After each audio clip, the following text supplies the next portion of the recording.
Net के विद्यार्थियों का सबसे बड़ा दुख, आखिर पेपर वन की तैयारी कैसे करें। यस, आज हम बात करेंगे यूजीसी नेट पेपर वन।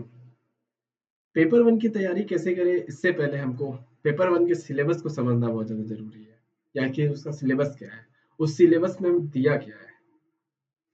ठीक है, आगे बढ़ते हैं। बात करें paper one, UGC net paper one, इसमें कितने क्वेश्चंस आते हैं, क्योंकि हमारे एग्जाम में टोटल 150 क्वेश्चन पूछे जाते हैं। ठीक है, जिसमें से 100 क्वेश्चन हमारे हिंदी के रहते हैं और 50 क्वेश्चन जो रहते हैं, 100 क्वेश्चन हमारे पेपर टू के रहते हैं और 50 क्वेश्चन जो रहते हैं पेपर वन के रहते हैं। अब इन 50 क्वेश्चंस को हम कैसे सॉल्व करें, सभी विद्यार्थियों के सामने ये प्रश्न उठता है।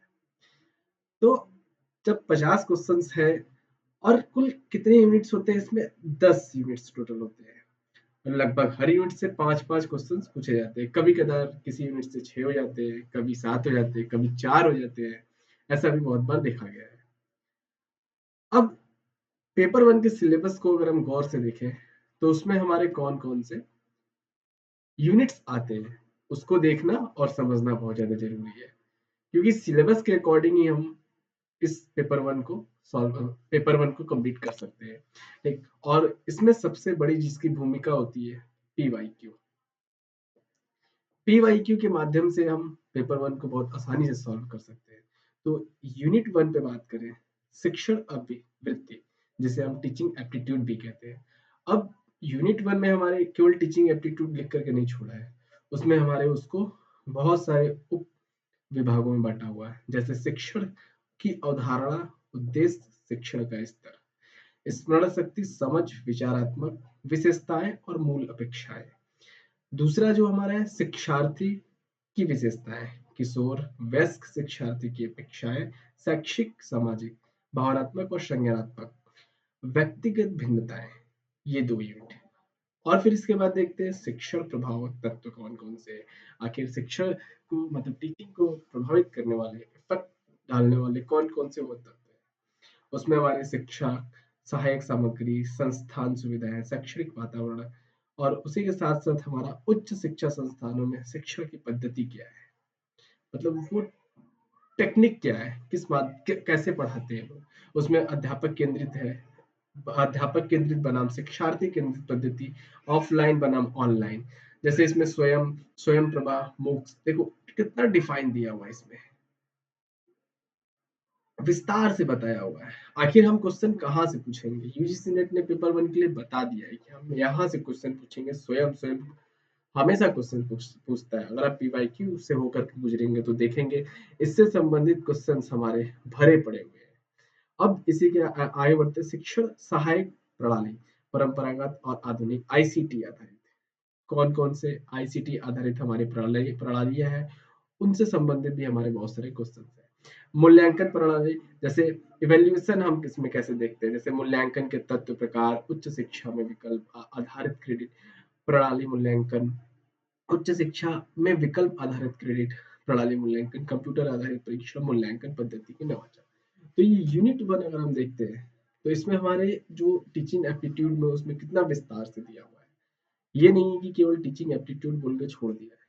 तो हमें एक एक टॉपिक को बहुत गहराई से पढ़ने की आवश्यकता है।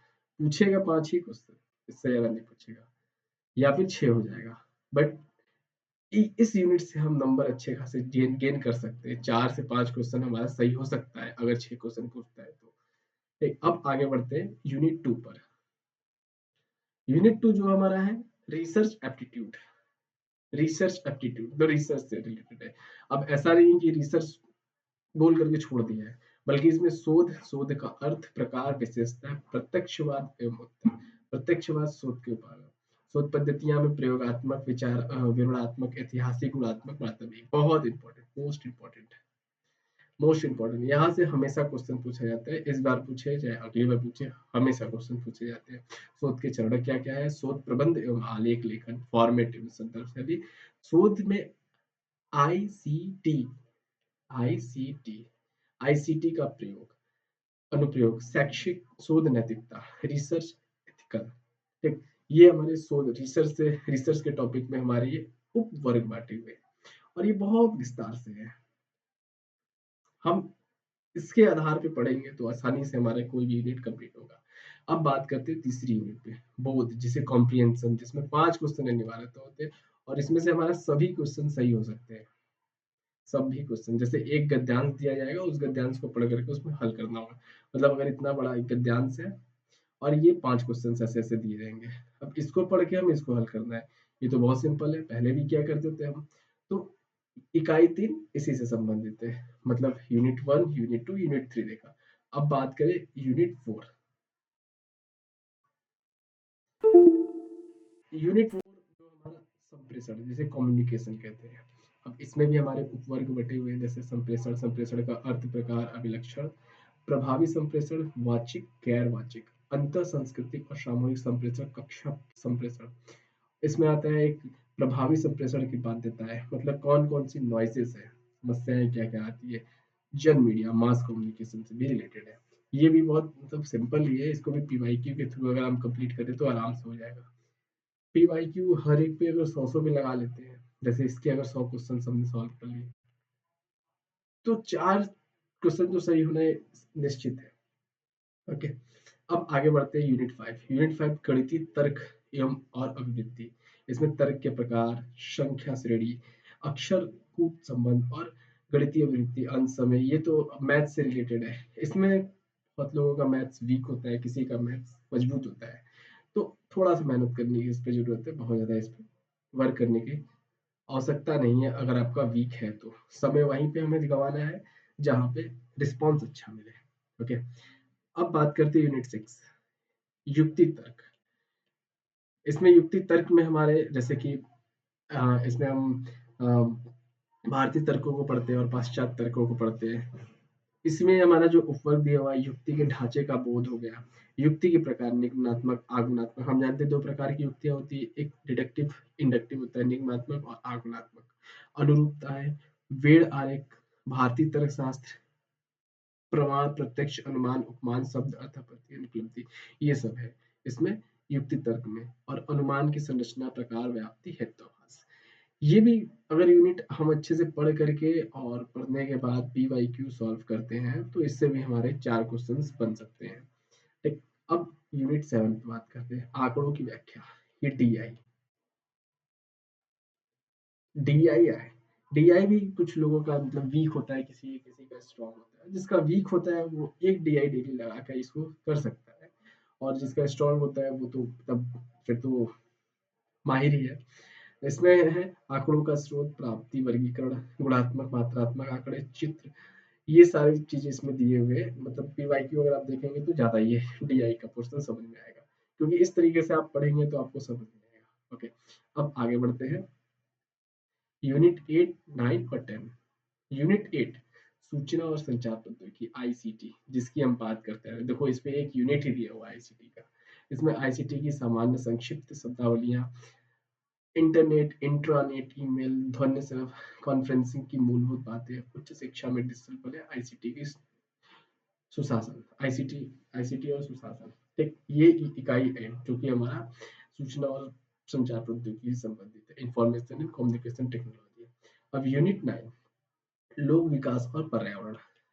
इसमें हमारे कुछ इन्वायरमेंटल से संबंधित चीजें आ जाती हैं। ये भी यूनिट बहुत दिलचस्प है, अगर इसको भी अच्छे से हम कंप्लीट करें तो यहाँ से हमारे क्वेश्चंस अच्छे अच्छे पूरे बन सकते हैं, पांचों के 5 बन सकते हैं, क्योंकि इसमें क्वेश्चंस रिपीट होते हैं। जैसे कि विकास और पर्यावरण, विकास और पर्यावरण जो मिलेनियम विकास और संप्रेषण, सस्टेनेबल डेवलपमेंट गोल, ये 2 से तो पूछता ही पूछता है, इम्पोर्टेंट। और इसमें मानव और पर्यावरण व्यवहार, निर्याती क्रियाकलाप और पर्यावरण पर उनके प्रभाव, पर्यावरण मुद्दे, स्थानीय, क्षेत्रीय, वैश्विक, वायु प्रदूषण, जल प्रदूषण, मृदा प्रदूषण, ये यहाँ से भी बहुत क्वेश्चन पूछे जाते हैं।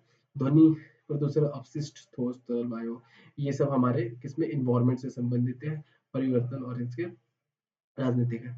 अब मानव स्वास्थ्य पर प्रदूषकों का प्रभाव, प्राकृतिक और ऊर्जा के स्रोत, सौर, पवन, मृदा, जल, भूतान, बायोमास, नाभिकीय और वन, प्राकृतिक जोखिम और आपदाएं, न्यूनीकरण और युक्तियां। अब देखो ये जो यूनिट है नीचे वाला, यहाँ से हमेशा क्वेश्चंस रिपीट होते हैं। जैसे कि पर्यावरण संरक्षण अधिनियम हो गया, इस बार भी पूछा था। जलवायु परिवर्तन संबंधी राष्ट्रीय कार्य योजना, अंतर्राष्ट्रीय समझौते जैसे कि मॉन्ट्रियल प्रोटोकॉल, रियो सम्मेलन, जैव विविधता सम्मेलन, क्योटो प्रोटोकॉल, पेरिस समझौता, अंतर्राष्ट्रीय संधि। तो हम जब सिलेबस को देखते हैं तो हमें समझ में आता है कि सिलेबस सिलेबस में दिया क्या है, क्योंकि यूनिट वन हमारा जो पेपर वन है वो हमारा बहुत बड़ा है। उसको सॉल्व करने के लिए हमें सिलेबस भी याद रहना जरूरी है कि किस सिलेबस में क्या क्या दिया हुआ है। आगे बढ़ते हैं। अब इसमें इकाई 3 हायर एजुकेशन से संबंधित है। हायर एजुकेशन उच्च शिक्षा प्रणाली में उच्च अधिगम संस्था और प्राचीन भारत की शिक्षा, स्वतंत्रता के बाद भारत में उच्च अधिगम शोध का उद्भव, भारत में प्राच्य पारंपरिक गैर पारंपरिक अधिगम कार्य, व्यवसायिक या तकनीकी कौशल आधारित शिक्षा, मूल्य शिक्षा और पर्यावरण शिक्षा। ये इसे भी हम पीवाईक्यू के माध्यम से ही अच्छे से कर सकते हैं। अगर पीवाईक्यू देखेंगे तो मैं सब उसमें समझ में आ जाएगी कहाँ से ये क्वेश्चन पूछे जा रहे हैं। ठीक, और अंत में हमारा दिया है कि 2-2 अंक वाले 5 प्रश्न होंगे और ये जो कुछ इंस्ट्रक्शंस दिए हुए हैं। ठीक, तो हमारा जो निष्कर्ष निकल करके आता है सामने, हमने इंग्लिश का पोर्शन भी रखा हुआ है ये। देखो, teaching aptitude, research aptitude, comprehension, communication, mathematical logical aptitude, reasoning, और यहाँ पे लॉजिकल रीजनिंग डीआई हो गया, और यहाँ पे information communication technology people development and involvement. Okay, अब जो हमारा निष्कर्ष निकल के आता है कि आखिर मुकम्मल कैसे बनाए पेपर वन की तैयारी को। ठीक है, तो सबसे पहले हमें एक काम करना होगा, जो हमारा सिलेबस है, सिलेबस को अच्छे से देखना, फिर इसके लिए हमें पीवाईक्यू से होकर के गुजरना। पहला काम, दूसरा काम पीवाईक्यू, और फिर किसी एक बुक को प्रेफरेंस देना। मतलब कहीं से भी आप मार्केट से बुक ले सकते हैं, कोई भी बुक को, और उस बुक से हमें एक एक यूनिट को तैयार करना है। एक तो पेपर वन को अगर हम सिस्टमेटिक वे से प्रिपेयर करें तो हमारे लिए बहुत ज्यादा हार्ड नहीं होगा, और हम अच्छे से करके 30 से 35 नंबर खींच सकते हैं। क्योंकि देखो, 5 क्वेश्चन तो कॉम्प्रिहेंशन के होंगे, तो कॉम्प्रिहेंशन को अगर अच्छे से कर लेंगे तो हमारे 5 क्वेश्चन बने हुए हैं। ठीक, और बाकी बचे 45, और 45 में से हमें गेन करना है कितना क्वेश्चन आप हाइयर गेन कर सकते हो। ओके, सो आई होप आप लोग को ये वीडियो पसंद आया हो तो लाइक शेयर सब्सक्राइब जरूर करें। Thank you.